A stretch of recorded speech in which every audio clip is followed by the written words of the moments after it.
So this is about video 3 or 4 on this 2016 Toyota Highlander. Just got charged with a factory refrigerant charge of 890 grams. So there's the grams. 870 grams.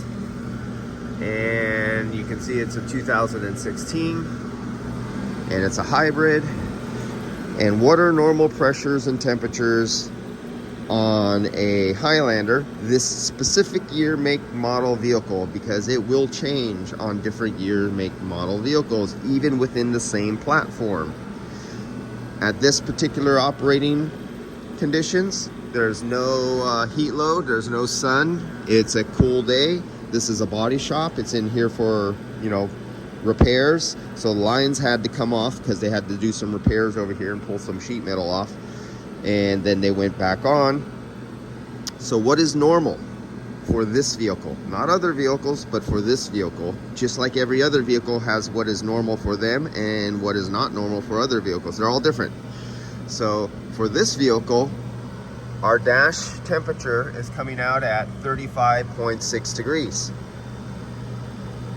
For our pressures, if anybody wants to know, we have 26 PSI on the low side. We have 107 PSI on the high side, as you can see here, indicated. And right now you can see our superheat and you can see our subcooling. You can see the temperature of the liquid line. Now the liquid line right there, you can see correlates with the temperature right there, liquid line right there. And the only easy place for me to get an attachment to was, in this case, it's hard to get back there, impossible to get back there. Thank God they had the headlight out here so I could get right onto the suction line that's going right back to the compressor. The compressor is just another 1.5 foot of refrigerant line going down. Our temperature of our liquid line is 74 degrees. If you can see that right there. And right there, 74 degrees. And I got that temperature coming right out of the liquid line, coming out of the bottom of the condenser. Now our ambient temperature, I'm taking the ambient temperature right before it goes into the condenser. So our ambient temperature is 65 degrees.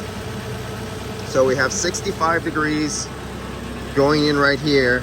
We have 74 degrees going right here. So we have a 9-degree difference between the ambient air temperature going over this condenser and the liquid coming out. What is the temperature of the liquid going in? Let's see if I could grab a hold of that. I need a piece of metal. Okay, I'm gonna see if I could get a hold of the temperature. So we know we have 74 degrees coming out. I need a good flat piece right there. That's about all I can get. Now let's see what the temperature of the hot vapor coming out of the compressor going into the condenser. So our temperature is 95. Oh, this is stopping at 94. Ah, there it goes, 95.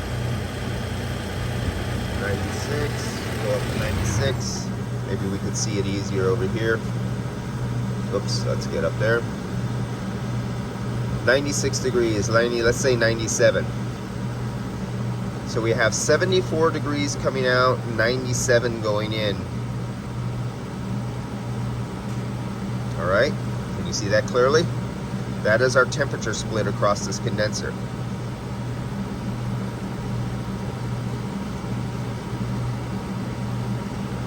So we got a 23 degree drop from the inlet temperature to the outlet temperature. It's 23 degrees, if my math is correct. Did I have my coffee? It may or may not be correct.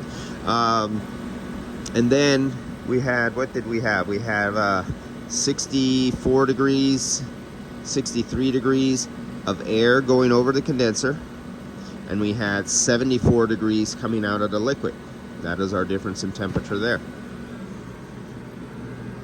Now, if I would take the temperature here, and let's say I had 150 degrees right here coming out here, but then I had, say, 70 degrees coming out.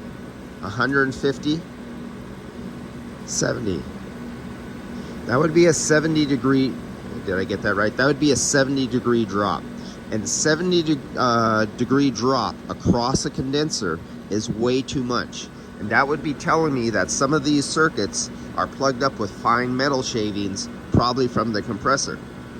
Some compressors give off their piston ring material, and I'd have some of these clogged up. And then if I get a camera, an infrared camera, and I take a picture, what you would see is you'd see a lot of red lines, everything would be red, and then you see a few of these tubes would be turning blue or a darker color, because some of the tubes would be cooler than others because of the restriction of fine particles plugging some of these fins inside here.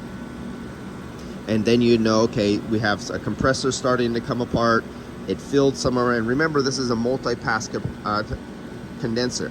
So it might have, and if you've seen my other videos where I cut open the condenser and show you, you might have 3 or 4 passes going back and forth where this refrigerant goes across, it comes down, it goes over, it comes down, it goes back over, it goes into the receiver dryer right about here, it goes in, up, through the desiccant material, the liquid separates out, it goes through a little fine screen right here, and the liquid goes down to this very bottom section. This is filled with liquid, supposedly in the perfect conditions. Then there's another small hole right down here in the bottom, and then these bottom 4, 5, or 6 tubes right here, these will be supposedly filled under ideal conditions with a solid column of liquid refrigerant only down here, and that would be your subcooling. This is where your subcooling happens, at these bottom few, and then it comes out a liquid right here. So all your subcooling happens at these lower fins, these lower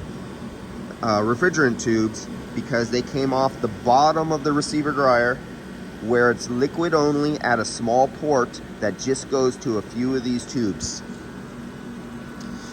All right, that's it for today, guys. I will see you on this one, on this 2016 Toyota Land Cruiser Hybrid. And under these operating conditions, this is normal. 99 PSI is normal under these conditions. 27 on the low side is normal. 35 degrees out of the dash is normal for this one. And do we? Yeah, we do. We are exactly where we should be, nice and cold. So when you're listening to the guys, remember, half the year and half this country here, we're in the winter time, and it's going to be cold every day, and there's vehicles getting repairs. They're getting engines replaced, so they pull out the engine. They often have to pull the air conditioning out. They're having front end collisions. Something gets done on the air conditioning where during the cold months it has to be recharged, and the guys who are guessing with little cans and they're jacking off their cans trying to say, oh, well, some older guy told me that I should always see 130 psi or 150 psi, or there's that crazy dude on YouTube who has some software he sells, says it could diagnose everything, and he says all cars are like 250, 270, 240 psi. Yeah, go try that right now on this vehicle and keep on squirting into cans until you see 250 psi. You tell me what's going to happen to that compressor. And it might not happen right away, and it might still get some cooling out of the dash, and the customer will drive away during the winter time. But when the first 80-degree day rolls around, what do you think is going to happen to that compressor when that customer hits that AC? He now needs AC because it's no longer 40 or 50 degrees outside. It's now 80. He starts up his car. That guy kept forcing in the refrigerant because he was looking at some certain high side number he wanted to reach. And then the customer hits the button on an 80-degree day. Tell me what's going to happen to that compressor. I think most of us know what's going to happen. And those are the kind of guys who are on YouTube who make people burn up compressors by following advice like that. I'll see you later. We know what's normal, and we know what's not normal. See you guys later.